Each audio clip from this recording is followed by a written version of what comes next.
Shalom semuanya.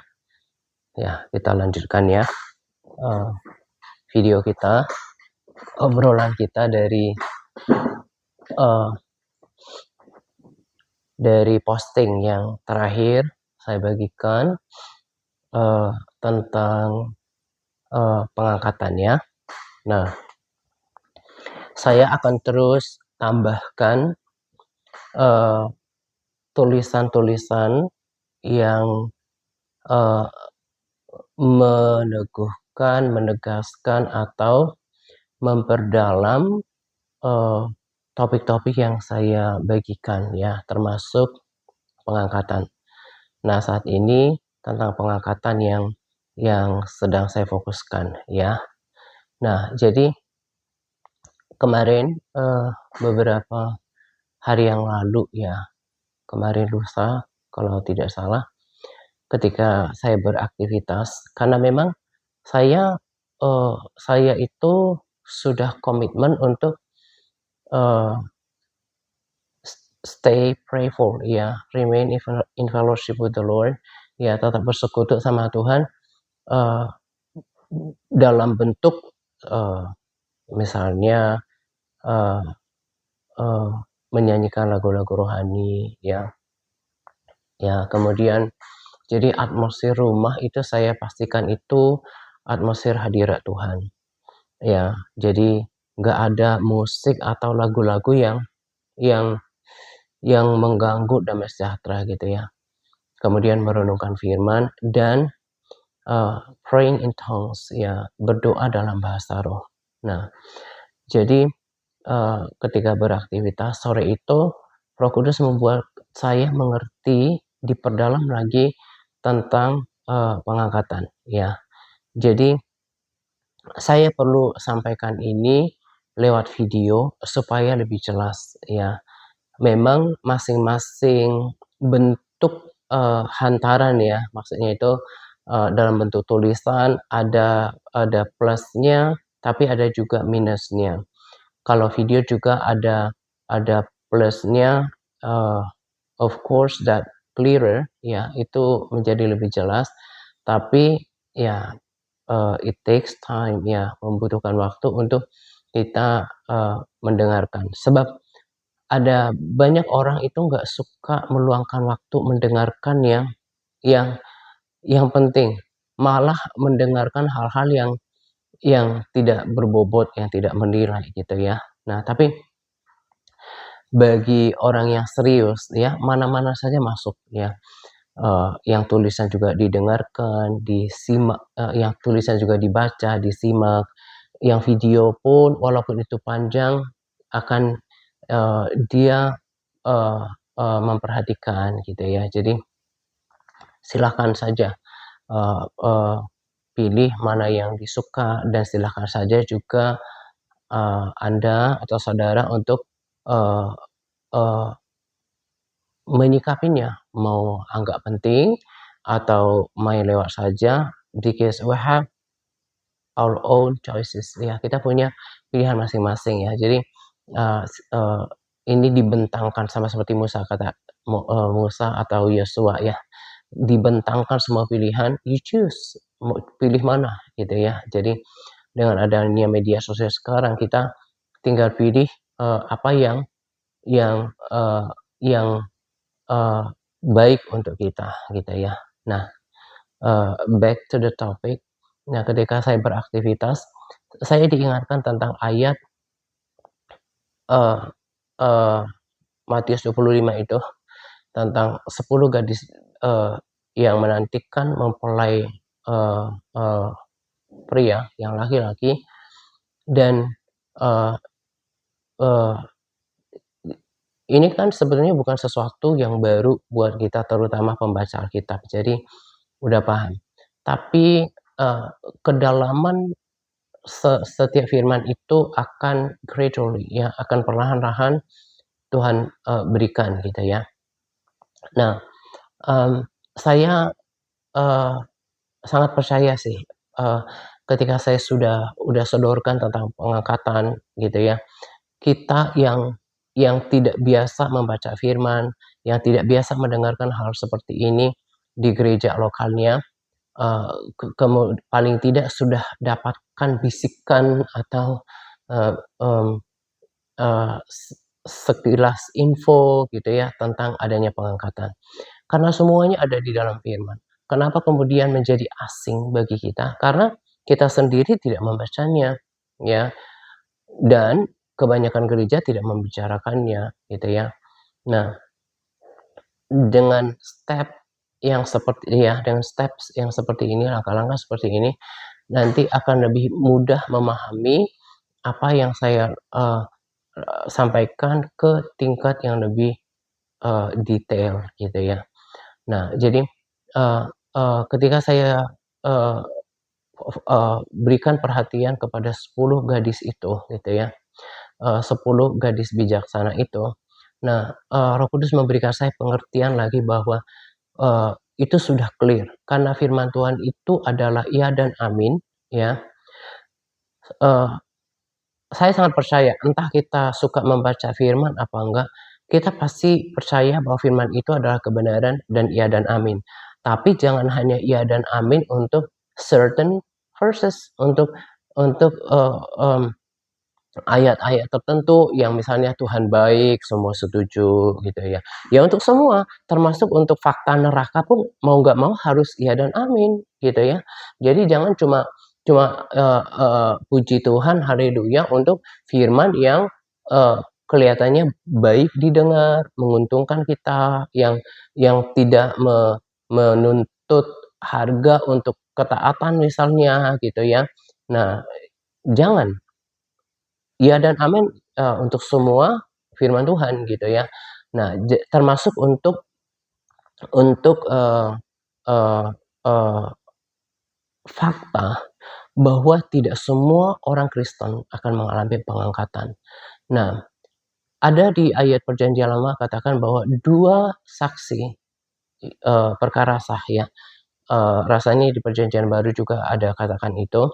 Nah, jadi, eee, mmm kebenaran tentang, 10 gadis 10 gadis, 5 di antaranya bijaksana dan 5 bodoh, itu kemudian Roh Kudus lanjut ingatin sama ayat yang saya sudah bagikan, tentang 1 orang dibawa, 1 orang ditinggal. Sampai 3 kali 1 orang dibawa, 1 orang ditinggal. Yang ketiga kali 1 orang dibawa, 1 orang ditinggal.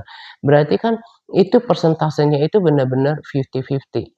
Nah, tetapi sebelum saya lanjutkan, yang bagian terakhir 1 orang dibawa, 1 orang ditinggal, 1 di tempat tidur, 1 ditinggal, 1 dibawa, ada di tempat pengirikan, 1 dibawa, 1 ditinggal, itu harus dimaknai bukan berarti kayak gini ya, saya ulangin, bukan berarti kayak gini, misalnya contoh ada suami istri, oh berarti berarti kalau istrinya dibawa, suaminya pasti ditinggal, atau sebaliknya, kalau suaminya dibawa, istrinya pasti ditinggal. Ya, kurang lebih bolak-balik seperti itu ya. Kayaknya saya mengulangi hal yang sama, mengatakan hal yang sama.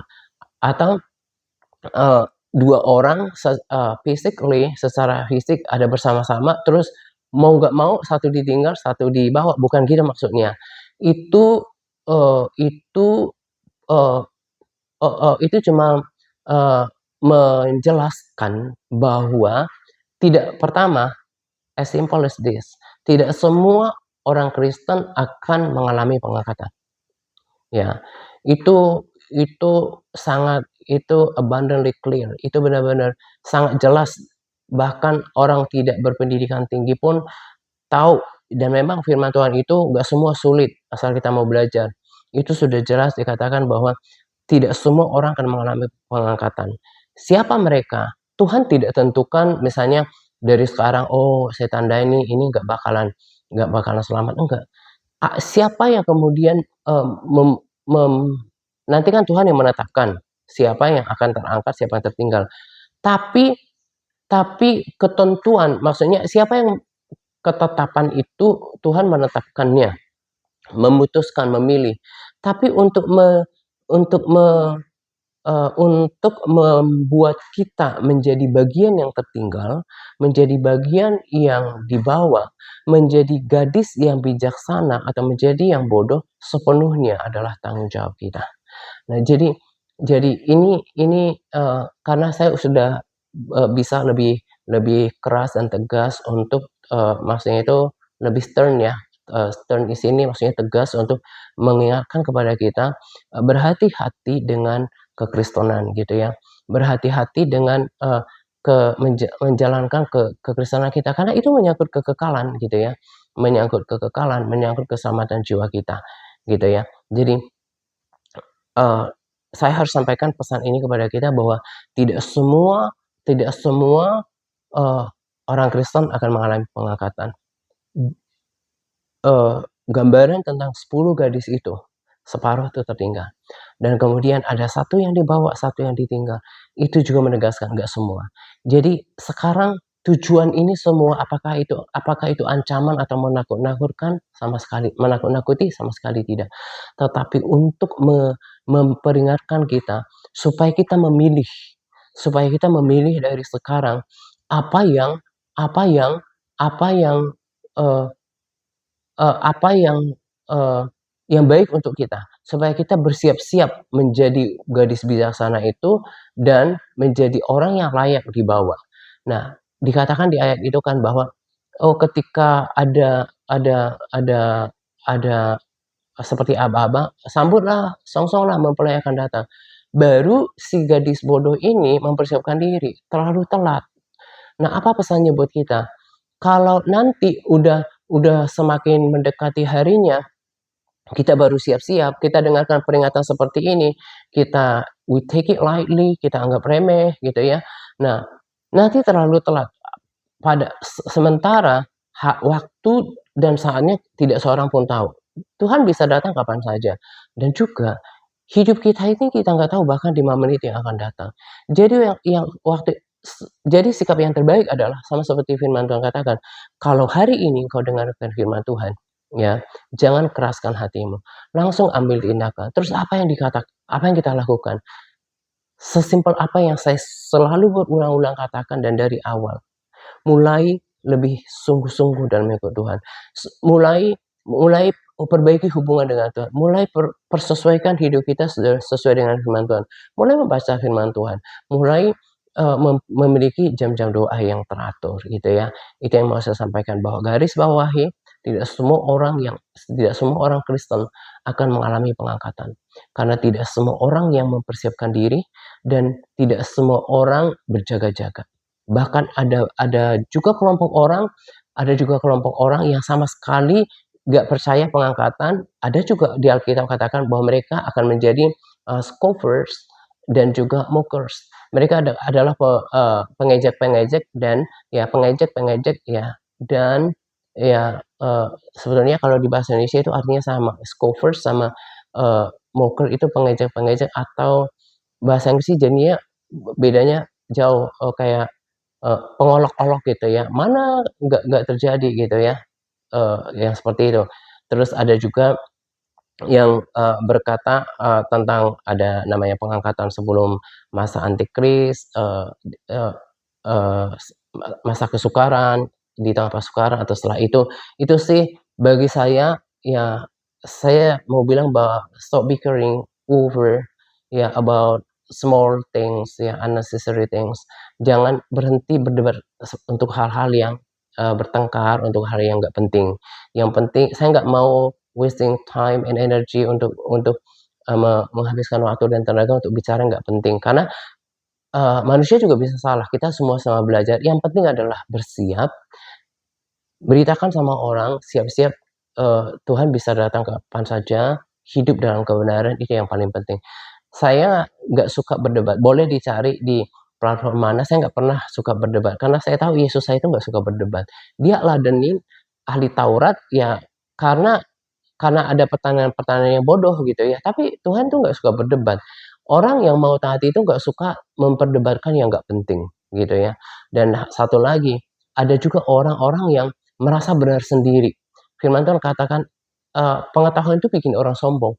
Makanya, nanti ada banyak hal yang saya pengen terangin sama kita. Gimana sih baca firman supaya kemudian itu menjadi daging dan kehidupan. Nah, perlu lahir baru, perlu pengurapan Roh Kudus. Nah, itu juga saya terangkan sehingga ketika baca firman itu menjadi sesuatu yang hidup gitu ya. Nah, setelah ini masih ada kaitannya dengan pesan ini, karena kan saya dengarkan Tuhan menuntun tentang firman Tuhan gitu ya. I feel like I need to make this really clear. Saya pikir saya ingin membuat ini jelas karena asing bagi kebanyakan orang kalau misalnya ada yang berkata dengar suara Tuhan, dengar suara Roh Kudus ya. Nah, saya mau terangkan ini dengan cara yang sederhana supaya supaya banyak orang bisa memahami tentang Tuhan dan ciptaannya itu seperti apa sih sebenarnya? Apakah itu sesuatu yang jauh atau yang sesuatu yang bisa dialami gitu ya. Nah, saya akan bagikan di bagian video ini ya. Nah, ini udah jelas selesai, intinya bahwa nggak semua orang akan mengalami pengangkatan firman Tuhan menjelaskan itu kepada kita. Jadi pilih untuk menjadi gadis bijaksana dan berjaga-jaga dan juga bersiap-siap gitu ya. God bless.